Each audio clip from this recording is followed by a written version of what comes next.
Hello guys, இன்னைக்கு நம்ம பார்க்க போகிறது கில்லர் த மெயின் பிளேயருங்கிற மான்வா சீரிஸோட 10வது பார்ட்டு தான். ஸோ நம்ம கசகசன்னு பேசாமல் வீடியோக்குள்ளே போயிடலாம்.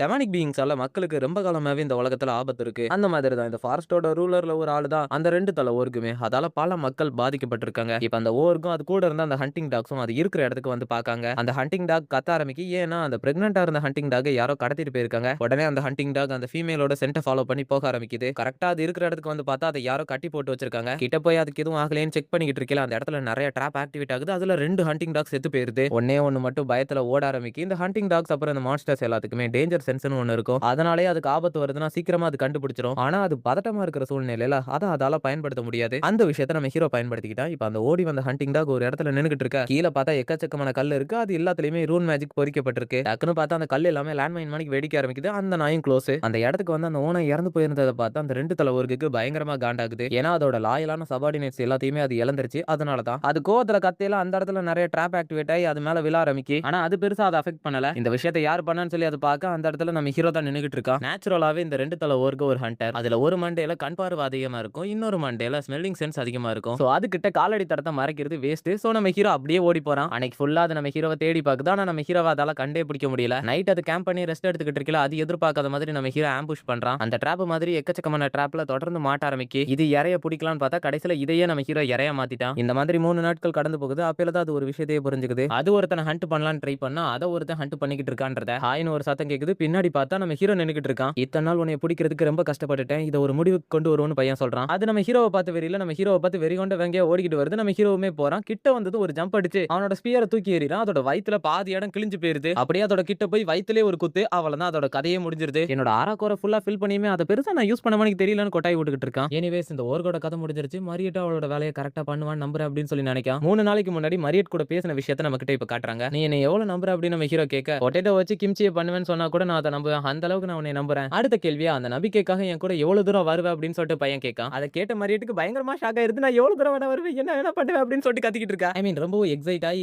நர்வஸ் ஆயிட்டா. அதனால தான் புள்ள இப்படி குதிச்சுக்கிட்டு இருக்கா. நம்ம ஹீரோ இப்போ எனக்காக ஒரு ஹெல்ப் பண்ண முடியுமான்னு கேட்கறான். கண்டிப்பா உனக்காக என்ன வேணா ஹெல்ப் பண்ற அப்படின்னு சொல்றா. அப்படின்னா சரி நான் பிளான சொல்றேன். நாளையில இருந்து நீயும் அலிஷாவும் அப்படின்னு சொல்லிட்டு நம்ம ஹீரோ ஆரம்பிக்கலையே. இது நம்மளோட பிளானா தானே இருக்கணும். இன்னொரு பொண்ணு எங்க இருந்து வந்தா அப்படின்னு சொல்லிட்டு கேட்கா. நம்ம ஹீரோ ஒன்னும் புரியல. ஏன்னா அவன் பிளான் போட்டு வச்சது வேற. இவ வந்து ரொமான்டிக் வேல யோசிச்சுக்கிட்டா. அதுக்கப்புறம் குளிக்க போறா. அவ உடம்புல அந்த ரத்தம் சிந்தனனால கொஞ்சம் புள்ளைக்கு வருத்தமா இருக்கு. ஏன்னா நம்ம ஹீரோவை தான் அவ லவ் பண்றா. அதுல ஏதாச்சும் முன்னேற்றம் வரும்னு பார்த்தா ஒன்னும் வரல. அதோட அவன் அலிஷாவையும் காப்பாத்திருப்பான், இவளையும் காப்பாத்திருப்பான். எல்லாத்தையும் அவன் முன்னாடியே பிளான் போட்டு வச்சிருக்கான். சோ இந்த வாட்டி நான் அவனுக்கு ஹெல்ப் பண்ணி ஆகணும்னு டிசைட் பண்றா. இப்ப அப்படியே சீன் காட்டுது. அகாடமியோட வெஸ்ட் சைடுல இருக்கிற எக்ஸ்பெரிமெண்டல் பில்டிங்கோட அண்டர் கிரவுண்ட காட்டுறாங்க. இந்த இடத்துல தான் ஒரு ஸ்பெஷல் டயர் டெமானிக் பீஸ்ட கொல்ல முடியாம சீல் பண்ணி வச்சிருப்பாங்க. அந்த பீஸ்டுக்கு முன்னாடி ப்ரொஃபசர் ஃபெர்மாக்கோ டேனாவும் நின்னுகிட்டு இருக்காங்க. டேனா ஏதோ ஒரு ரிசர்ச் பண்றாங்க போல. அந்த ரிசர்ச்சுக்கு ஹெல்ப் பண்றதுக்காக தான் ஃபெர்மாக் இந்த இடத்துக்கு வந்திருக்காரு. நீங்க இந்த இடத்துக்கு வந்தது எனக்கு உண்மையிலேயே ரொம்ப சந்தோஷமா இருக்கு ஃபெர்மாக். இந்த காலத்துல இருக்கிற மேஜர்ஸ்க்கே ரூன் மேஜிக் பத்தி தெரியாது. ஆனா உங்களுக்கு தெரிஞ்சிருக்கு. அதுக்கு அந்த மனுஷன் ஏன்னா அது அழிஞ்சு போன லாங்குவேஜ். அதை கத்துக்கிறது ரொம்ப கஷ்டமான விஷயம். அதை பயன்படுத்தணும்னா நீங்க ஒரு நைட்டா இருக்கணும், அதிகமான மானா வச்சிருக்கணும். அப்பதான் உங்களால பயன்படுத்த முடியும். அதுவும் என்ன மாதிரி டேனா இப்போ அகாடமில இருக்கிற இன்னும் சில ஸ்பெஷல் டயர் ஆட்களும் எனக்கு ஹெல்ப் பண்றதா சொல்லியிருக்காங்க. அதுல முக்கியமான ஆளு ஒரு வேம்பயர் என்னோட எக்ஸ்பெரிமெண்ட்டுக்கு ஹெல்ப் பண்ண போகுது. அந்த வார்த்தை கொஞ்சம் தப்பா கன்வே ஆகிற மாதிரி இருந்ததும் டக்குன்னு மரியட்டு கிட்ட டேனா மன்னிப்பு கேட்கறாங்க. ஆனா அவ அது ஒன்னும் பெருசா எடுத்துக்கல. பரவாயில்ல இருக்கட்டும்னு சொல்லிருந்தா. ஃபர்ஸ்ட் சாப்டரோட பாஸ் ஆன மரியட்டும் செகண்ட் சாப்டரோட பாஸ் ஆன அயன் மவுண்டன்ஸோட கிங்கும் மீட் பண்ணிக்கிறாங்க.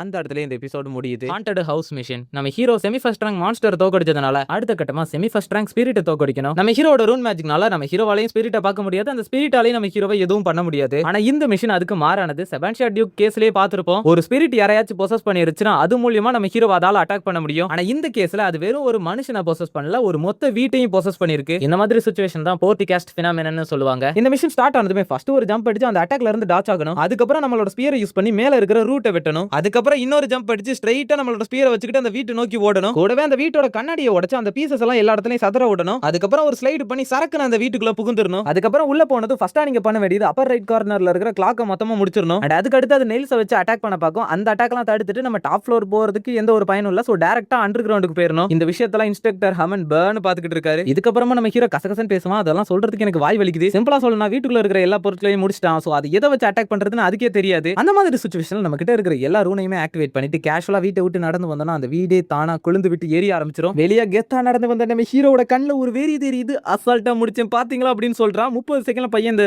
மிஷனை முடிச்சிட்டான். இன்ஸ்ட்ரக்டர் ஹமனுக்கும் அவர் கூட வந்தவங்களுக்கும் என்ன சொல்றதுன்னே தெரியல. ஏன்னா செகண்ட் ரேங்க் மேஜ் அனுப்பி விட்டாலே இந்த ஹவுஸை கிளியர் பண்றது ரொம்பவும் கஷ்டம். ஆனா நம்ம ஹீரோ 30 செகண்ட்ல இந்த ஈவில் ஸ்பிரிட்டை முடிச்சிட்டே வந்துட்டான். அவர் பின்னாடி இருக்கவங்க எல்லாம் பையன் நல்லா தான் சண்டை போட்டான், ஆனா எதுக்காக சண்டை போடல, ஏதோ புலம்பிக்கிட்டே இருந்தான் அப்படின்னு சொல்லிட்டு பேசுறாங்க. இப்போ நம்ம ஹீரோ இந்த மிஷனை முடிச்சதுக்கான அசால்ட்டான காரணமே ஒரு ஸ்ட்ரீமரை பார்த்து தான் அதை பண்ணிருப்பான். அந்த மனுஷன் ஒரு லெஜெண்டரி பிளேயர், ஹார்ட் கோர்ல வச்சு இந்த மிஷனை ஸ்பீட் ரன் பண்ணிருப்பாரு. அதை அப்படியே நம்ம ஹீரோ இப்போ காப்பி பேஸ்ட் பண்ணிருக்கான். அவன் நம்ம ஹீரோ கிட்ட வந்து கங்க்ராச்சுலேஷன்ஸ் பா, நீ செமி ஃபர்ஸ்ட் ரேங்க் ஸ்டூடெண்டா இருக்க தகுதியான ஆள் தான் அப்படின்னு சொல்றாப்ல. பக்கத்துல ஒரு போர்ட் டவுன் இருக்கு, அந்த இடத்துல எனக்கு ஒரு நல்ல ரெஸ்டாரண்ட் தெரியும் அப்படின்னு அந்த மனுஷன் சொல்ல, அந்த ஏரியால ஏதோ ஒன்னு இருக்கு, அதுவும் நம்ம ஹீரோக்கு தெரிஞ்சுக்க வேண்டியது இருக்கு. அப்படியே அந்த ரெண்டு பேரும் ரெஸ்டாரண்ட் பத்தி பேசிக்கிட்டு டவுனுக்கு போறாங்க. பின்னாடி பார்த்தா மரியோட ஒரு ஃபேமிலியர் நம்ம ஹீரோவா ஃபாலோ பண்ற மாதிரி தெரியுது. நம்ம ஹீரோ மனசுக்குள்ள நல்ல விஷயம், அது என்னை ஃபாலோ பண்ணுது அப்படின்னு சொல்றான். அப்படியே சீனை கட் பண்ண நமக்கு இப்போ ஒரு கதையை சொல்ல ஆரம்பிக்காங்க. கான்டினென்ட்டோட நார்த் சைடோட எண்ட்ல டிங்கல்னு ஒரு பிளேஸ் இருந்துச்சு. அந்த இடம் ரொம்பவும் குளிரா இருக்கும், ஆனா அந்த இடத்துல நேச்சுரல் ரிசோர்சஸ் ரொம்பவும் கொட்டி கிடந்துச்சு. அந்த இடத்துல ஒரே ஒரு மவுண்டன்ல மட்டும் எக்கச்சக்கமான மைன்ஸ் இருந்துச்சு. அதனாலே அந்த மவுண்டனை அயன் மவுண்டன் கூப்பிட்டாங்க. ஒரு நாள் அந்த மவுண்டன்ல அயன் சில்வர் கோல்ட கண்டுபிடிக்க வந்த மைனர்ஸ் எல்லாரும் ஃபர்ஸ்ட் டைம் அந்த ஜெயண்ட் போரை பார்த்தாங்க. அது அந்த அயன் மவுண்டன்ஸ்ல இருக்க அயனை தின்னுக்கிட்டு இருந்துச்சு. அதுதான் அந்த அயன் மவுண்டன்ஸோட ராஜா. அந்த டைம்ல தான் இந்த உலகத்துக்கு இப்படி ஒரு மான்ஸ்டர் இருக்குன்னு தெரிய வந்துச்சு. சீன் அப்படியே கட் பண்ணி அலிஷாவை காட்டுறாங்க. அடச்சா, இந்த மாதிரி ஒரு இம்பார்ட்டன்டான நாள்ல எப்படி நான் அதிகமா தூங்குனேன். அந்த இடம் எக்ஸ்பெரிமெண்டல் விங்கோட 14th ஃப்ளோர்ல தான் இருக்குன்னு நினைக்கிறேன். கோரன் என்கிட்ட இந்த மாதிரி ஒரு வேலையை ஒப்படைச்சிருக்கிறப்போ அதை நான் ஏமாத்திர கூடாது அப்படின்னு ஓடிக்கிட்டு இருக்கா. கொஞ்ச நாளுக்கு முன்னாடி எக்ஸ்பெரிமெண்டல் விங்ல ஃபர்ஸ்ட் ஃப்ளோர்ல நடந்த ஒரு விஷயத்தை காட்டுறாங்க. மாதிரி அந்த இடத்துல எதையோ கிண்டிக்கிட்டு இருக்கா. அலிஷா அந்த இடத்துக்கு வந்து மரின்னு கூப்பிட ஒரு செகண்ட் மாதிரி ஜர்க் ஆயிட்டு அலிஷா நீயா அப்படின்னு சொல்லிட்டு பாக்கா. என்னைய மன்னிச்சிருங்க, நீங்க ஏதாச்சும் ஒரு முக்கியமான விஷயம் பண்ணிக்கிட்டு இருக்கல, இடையில வந்துட்டேனா அப்படின்னு சொல்லிட்டு கேட்கா. அப்படியெல்லாம் ஒண்ணும் இல்ல, எனக்கு கொஞ்சம் ஃப்ரீ டைம் கிடைச்சு அதான் சும்மா இருக்கிறதுக்கு தோணாம ஏதோ ஒன்று பண்ணிக்கிட்டு இருந்தேன். இப்போ அலிஷா பாயிண்ட்க்கு வரா, நீங்க என்னை பார்க்கணும்னு சொன்னதா டைக்யூ சொன்னா. ஆனா அவன் எக்ஸாக்டா என்ன சொன்னான்ன்ற விஷயம் எனக்கு புரியல. மாதிரி அதுக்கு ஏன்னா கோரன் உங்ககிட்ட நான் தான்